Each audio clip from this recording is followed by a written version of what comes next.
ایک یہودی تھا، بلکہ یہودیوں کا عالم تھا۔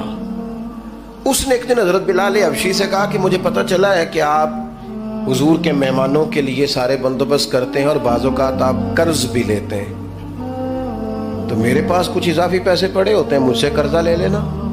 حضرت بلال نے کہا ٹھیک ہے، قرضہ اس سے لے لیا، ایک مقررہ میعاد، ایک وعدہ اس کے ساتھ طے ہو گیا۔ سیدنا بلال حبشی رضی اللہ تعالیٰ عنہ نے وہ پیسے لا کے مہمانوں پر خرچ کر دیے۔ ابھی اس وعدے میں نا پیسے لوٹانے میں کچھ دن باقی تھے۔ نبی کریم علیہ السلام، سیدنا فاروق اعظم، چند اور صحابہ مدینہ منورہ کے ایک چوک میں موجود تھے، تو وہ یہودی مطالبہ کرنے آ گیا۔ آپ کو میری پوری بات کی سمجھ آ رہی ہے؟ یعنی ابھی جو معاہدہ ہے، جو طے شدہ تاریخ ہے، اس میں دن باقی ہیں۔ اس نے آ کے کہا میرے پیسے دیں، تو نبی پاک علیہ السلام نے فرمایا ابھی تو وعدے میں وقت باقی ہے۔ اس نے معاذ اللہ سخت باتیں کرنی شروع کر دی، سخت۔ اب آپ کے پاس دلیل بھی ہو، آپ سچے بھی ہوں، وعدے میں ٹائم بھی ہو، تو کسی کی سخت بات سنی جاتی ہے؟ اور جہاں بھائی وعدہ آئے گا تو دیکھی جائے گی تیری اتنی ضرورت۔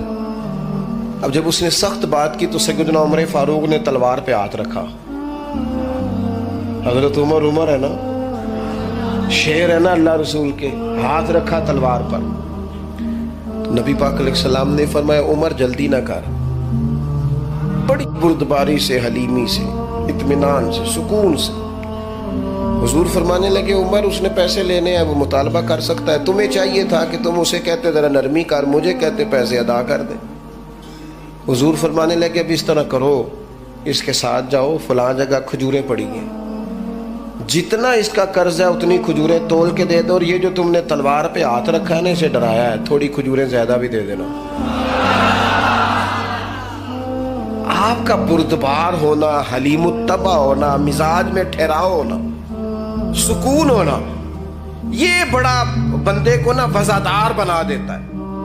آپ ہر شخص کے لیول پہ اتر کر جھگڑا نہ کریں۔ میں نے دیکھا ہے سیانا بیانا آدمی بچوں کے ساتھ بحث کر رہے ہیں، سمجھدار آدمی ہو کے ایک نادان سے گفتگو کر رہا ہے۔ میں نے شاید پہلے بھی آپ سے کہا تھا کہ میرا ایک فتویٰ ہے، اس سے اختلاف بھی کیا جا سکتا ہے۔ میرا فتویٰ یہ ہے کہ میاں بیوی کے جھگڑے میں اکثر قصور میاں صاحب کا ہوتا ہے۔ ہو گئے ہونا ناراض، لگ پہ ہونا پورا نا؟ ہاں میں نے پتا سی، یہ جتنے ہی فتویٰ دیتے ہیں اتنے ہی حال ہویا ہے۔ میاں بیوی کے جھگڑے میں نا زیادہ تر غلطی میاں صاحب کی ہوتی ہے۔ کیوں بھلا؟